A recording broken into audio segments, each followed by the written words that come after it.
শামীম ওসমান ও তার ছেলে ওয়ায়ন ওসমান দুবাইয়ে গ্রেফতার। সীমান্ত হত্যার বিরুদ্ধে ঐক্যবদ্ধ হয়ে দাঁড়াতে হবে বললেন নাসির উদ্দিন পাটোয়ারি। দেশের সীমান্তে একজনকেও অবৈধভাবে পুশিন হতে দেয়া হয়নি বললেন স্বরাষ্ট্রমন্ত্রী।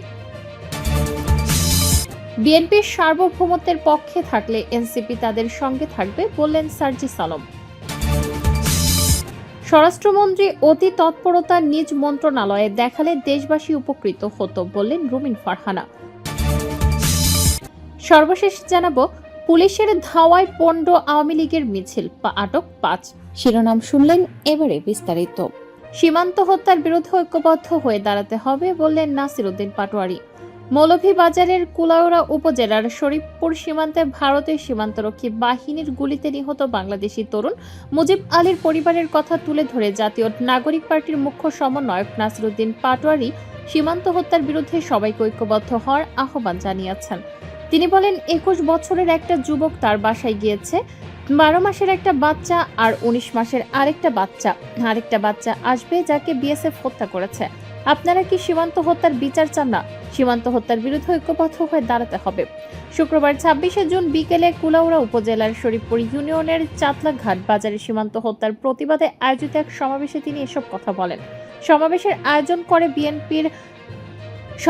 আয়োজন করে এনসিপির মৌলভীবাজার জেলা কমিটি। তরুণ প্রজন্মের উদ্দেশ্যে নাসির উদ্দিন পাটোয়ারি বলেন, যদি কেউ চাঁদাবাজি করে থাকে তাকে পুলিশে ধরিয়ে দেবেন, যদি কেউ জমি দখল করতে আসে তাকে পুলিশে ধরিয়ে দেবেন, যদি কেউ সন্ত্রাসী কার্যক্রম করে থাকে তাকে পুলিশে ধরিয়ে দেবেন। তরুণ প্রজন্ম, আপনারা এই কুলাউড়াবাসীকে রক্ষা করবেন। আপনারা যদি দাঁড়িয়ে যান, সারা বাংলাদেশ দাঁড়িয়ে যাবে। নাসির উদ্দিন পাটোয়ারি বলেন, সবাই বলেন সিলেটিরা নাকি শুধু লন্ডনে গিয়ে টাকা কামায়। আপনাদের এলাকায় এসেছি, অথচ অত উন্নয়ন কিন্তু দেখি নাই। এ উন্নয়ন কর্মকাণ্ডে কিন্তু আপনাদের হাত দিতে হবে। আমাদের প্রধানমন্ত্রীর শ্বশুরবাড়ি কিন্তু সিলেটে। মাননীয় প্রধানমন্ত্রীকে বলবো, শ্বশুরবাড়ির এলাকা হিসেবে অন্তত সিলেটের উন্নয়ন করবেন। আসার সময় রাস্তাঘাটের অবস্থা দেখি খুবই নাজুক। আমার শ্বশুরবাড়ি হইলে আরো ভালো রাস্তা বানাইতাম। এইখানে শমশেরনগরে একটা এয়ারপোর্ট আছে, এটা বন্ধ আছে, এটা চালু করতে হবে। বিকেল 5টার দিকে জেলা এনসিপির আহ্বায়ক খালেদ হাসানের সভাপতিত্বে সমাবেশে অন্যান্যের মধ্যে সংগঠনটির উত্তরাঞ্চলের মুখ্য সংগঠক সার্জিস আলম, কেন্দ্রীয় যুগ্ম আহ্বায়ক আশরাফ মাহদী প্রমুখ বক্তব্য দেন। সমাবেশে সার্জিস আলম বলেন, সীমান্তে যে অন্যায় ও হত্যাকাণ্ড ঘটছে আগামীর বাংলাদেশে তা আর হতে দেওয়া হবে না। দেশের সীমান্তে একজনকে অবৈধভাবে পুশিন হতে দেওয়া হয়নি বললেন স্বরাষ্ট্রমন্ত্রী। সীমান্তে বিজিবির কঠোর নজরদারির কারণে কাউকে অবৈধভাবে পুশিন হতে দেওয়া হয়নি বলে জানিয়েছেন স্বরাষ্ট্রমন্ত্রী সালাউদ্দিন আহমেদ। শুক্রবার সকালে রাজধানীর ওসমানী স্মৃতি মিলনায়তনে আয়োজিত এক অনুষ্ঠানে সাংবাদিকদের সঙ্গে আলাপকালে তিনি কথা বলেন। মাদকের অপব্যবহার ও অবৈধ পাচার বিরুদ্ধে আন্তর্জাতিক দিবস 2026 উপলক্ষে আয়োজিত অনুষ্ঠানের পর স্বরাষ্ট্রমন্ত্রী বলেন, যাচাই বাছাই ছাড়া সীমান্তে কাউকে পুশিন করানো কোনো আন্তর্জাতিক স্বীকৃতি প্রক্রিয়া নয়। ভারতের পশ্চিমবঙ্গ বিধানসভায় 10,000 মানুষকে পুশব্যাকের যে দাবি করা হচ্ছে তার কোনো সত্যতা বা দালিলিক প্রমাণ বাংলাদেশ সরকারের কাছে নেই। মন্ত্রী জানান, যদি ভারতের কাছে অবৈধভাবে অবস্থান করা বাংলাদেশি নাগরিকদের তালিকা থাকে তবে তা কূটনৈতিক বা পররাষ্ট্র মন্ত্রণালয়ের মাধ্যমে পাঠাতে হবে। বাংলাদেশ সরকার নিয়ম অনুযায়ী জাতীয়তা যাচাই করে সত্যতার সাপেক্ষে আইনি প্রক্রিয়ায় তাদের ফিরিয়ে দেবে। এছাড়া পশ্চিমবঙ্গ রাজ্যের সাম্প্রতিক নির্বাচনের পর রাজনৈতিক এজেন্ডার অংশ হিসেবে সীমান্তে এ ধরনের তৎপরতা প্রদর্শনের চেষ্টা করা হতে পারে বলে তিনি মন্তব্য করেন। বিজেপি বর্তমানে সীমান্ত সুরক্ষায় সর্বোচ্চ সতর্ক অবস্থায় রয়েছে এবং যে কোনো অনুপ্রবেশের চেষ্টা প্রতিহত করতে সক্ষম। ব্রিফিংয়ে মন্ত্রী দুটি চাঞ্চল্যকর মামলার অগ্রগতির বিষয়ে আলোকপাত করেন। তিনি জানান, শহীদ ওসমান হাদি হত্যাকাণ্ডের প্রধান 3 অভিযুক্তকে ভারতের বনগাঁ থেকে গ্রেফতার করা হয়েছে। তাদের দ্রুত দেশে ফিরিয়ে আনতে বাংলাদেশ সরকার অপরাধী প্রত্যর্পণ চুক্তি অনুযায়ী প্রয়োজনীয় নথিপত্র ও আইনি পরোয়ানা ভারত সরকারের কাছে পাঠিয়েছে। বিএনপি সার্বভৌমত্বের পক্ষে থাকলে এনসিপি তাদের সঙ্গে থাকবে বললেন সার্জিস আলম।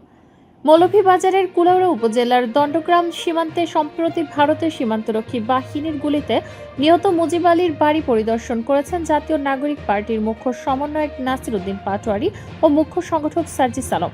শুক্রবার 26শে জুন বিকেলে তারা নিহত মুজিব আলীর কবর জিয়ারত করেন এবং পরিবারের সদস্যদের সঙ্গে সাক্ষাৎ করে গভীর সমবেদনা জানান। পরে সীমান্তে হত্যাকাণ্ডের প্রতিবাদে আয়োজিত এক সংক্ষিপ্ত সমাবেশে বক্তব্য দেন এনসিপির 2 নেতা। সাংবাদিকদের দেয়া এক প্রশ্নের জবাবে নাসির উদ্দিন পাটোয়ারি বলেন, সীমান্তে যারা নিহত হচ্ছেন তাদের একমাত্র পরিচয় তারা বাংলাদেশের নাগরিক। তিনি অভিযোগ করে বলেন, বাংলাদেশি হওয়ার কারণেই সীমান্তে নিরীহ মানুষকে হত্যা করা হচ্ছে। এসব ঘটনার বিচার নিশ্চিত করতে ভারতকে আন্তর্জাতিক আদালতে জবাবদিহির আওতায় আনার দাবি জানান তিনি। নাসিরউদ্দিন পাটোয়ারি আরও বলেন, সরকার সীমান্তে কাঁটাতারের বেড়া নির্মাণের উদ্যোগ নিলেও শুধু বেড়া নির্মাণ করলেই সমস্যার সমাধান হবে না। সীমান্ত এলাকায় হাসপাতাল, স্কুল, কলেজ, কর্মসংস্থান সহ মৌলিক সুবিধা নিশ্চিত করতে হবে। এসব বিষয় উপেক্ষা করে শুধু অবকাঠামোগত ব্যবস্থা নিলে সীমান্তবাসীর দুর্ভোগ কমবে না। তিনি আরও বলেন, ভারতের সঙ্গে নতজানু পররাষ্ট্র নীতি নয়, বরং শক্তিশালী ও মর্যাদাপূর্ণ পররাষ্ট্র নীতি প্রয়োজন।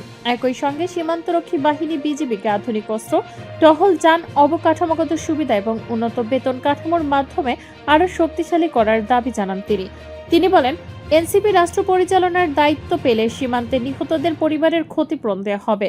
সীমান্তে যে অন্যায় হত্যাকাণ্ড ঘটছে, ভবিষ্যতের বাংলাদেশে তা আর হতে দেওয়া হবে না। সীমান্ত এলাকার মানুষকে দেশের সার্বভৌমত্ব রক্ষায় সচেতন ও দায়িত্বশীল ভূমিকা রাখার আহ্বান জানিয়ে তিনি বলেন, প্রয়োজনে প্রত্যেক সীমান্তবাসীকে দেশের নিরাপত্তায় একজন সৈনিকের মতো দায়িত্ব পালন করতে হবে। স্বরাষ্ট্রমন্ত্রী অতি তৎপরতা নিজ মন্ত্রণালয়ে দেখালে দেশবাসী উপকৃত হতো বললেন রুমিন ফারহানা। স্বরাষ্ট্রমন্ত্রী সালাউদ্দিন আহমেদকে অত্যন্ত জ্ঞানী উল্লেখ করে অন্য মন্ত্রণালয়ে নিয়ে যাওয়ার আগ্রহ ও অতি তৎপরতা নিজের মন্ত্রণালয়ে দেখালে দেশবাসী উপকৃত হতে বলে মন্তব্য করেছেন ব্রাহ্মণবাড়িয়া 2 আসনের স্বতন্ত্র সংসদ সদস্য ব্যারিস্টার রুমিন ফারহানা। শুক্রবার 26শে জুন বিকেলে ব্রাহ্মণবাড়িয়ার সরাইল উপজেলার চুন্টা ইউনিয়নের ঘাগড়াজুড়ি গ্রামে একটি সড়কের নির্মাণ কাজের অগ্রগতি পরিদর্শন শেষে সাংবাদিকদের প্রশ্নের জবাবে তিনি এমন মন্তব্য করেন। রুমিন ফারহানা বলেন, অর্থনীতি এবং আইন শৃঙ্খলায় দুটি জায়গায় যদি দৃশ্যমান অগ্রগতি না হয় তাহলে এই সরকারের পরিণতি সত্যিকারের অর্থেই দুঃখজনক হবে। নতুন অর্থ বছরে যে বাজেট দেওয়া হয়েছে সেই বাজেটের বিশ্লেষণ করে আমি সংসদেও কথা বলেছি এবং এটি কতটুকু বাস্তবায়নযোগ্য বাজেট সেটাও একটা বড় প্রশ্ন। তিনি বলেন, বাংলাদেশে বর্তমানে আইন শৃঙ্খলা পরিস্থিতির যে নাজুক অবস্থা এতটা নাজুক নিকট অতীতে ছিল না। সেই সব দিক বিবেচনা করে আমার মনে হয় সরকারের দুটো মন্ত্রীর ঘাড়ে 50% দায়িত্ব এবং অর্থ স্বরাষ্ট্র, কিন্তু দুর্ভাগ্যবশত স্বরাষ্ট্রমন্ত্রীর অন্য সব মন্ত্রণালয়ের ব্যাপারে যতটুকু আগ্রহ, উৎসাহ এবং অতি তৎপরতা, এই তৎপরতা যদি উনি ওনার নিজের মন্ত্রণালয়ে দেখাতেন তাহলে দেশবাসী উপকৃত হতো। এ সময় তিনি মামলা বাণিজ্যের কথা উল্লেখ করে বলেন, এলাকায় এলাকায় বিএনপির স্থানীয় নেতাকর্মীরা মামলার ব্যবসা করছে। এটা আমি সংসদেও বলেছি। আমি সরকারকে বলবো এবং আমাদের অত্যন্ত জ্ঞানী স্বরাষ্ট্রমন্ত্রীকে বলবো, বিষয়টি আপনি দেখবেন। পুলিশের ধাওয়ার পণ্ড আওয়ামী লীগের মিছিল, আটক 5। শেরপুরের নালিতাবাড়িতে মিছিলের চেষ্টা করেছেন কার্যক্রম নিষিদ্ধ আওয়ামী লীগের কর্মী সমর্থকরা। ঘটনাস্থল থেকে 5 জনকে আটক করা হয় বলে জানিয়েছে। শুক্রবার 26শে জুন বিকেলে উপজেলার কাপাসিয়া এলাকায় নকলা নালিতাবাড়ি মহাসড়ক থেকে তাদের করা হয়। এ সময় মিছিলে অংশগ্রহণকারী প্রায় অর্ধশত নেতাকর্মী দৌড়ে পালিয়ে যায়। আটকরা হলেন যোগানিয়া এলাকার আবুল কাশেমের ছেলে মিজান মিয়া, যোগানিয়া ভাটিগাংপাড় গ্রামের জাবেদ আলীর ছেলে রুহুল আমিন, বাজার সিটপাড়া গ্রামের আব্দুর রহিমের ছেলে শহীদুল ইসলাম, উজান গাংপাড় এলাকার মৃত কফিল উদ্দিনের ছেলে আব্দুল কাদির এবং গোবিন্দনগর গ্রামের মৃত আফতাব উদ্দিনের ছেলে আতাউর রহমান সুমন।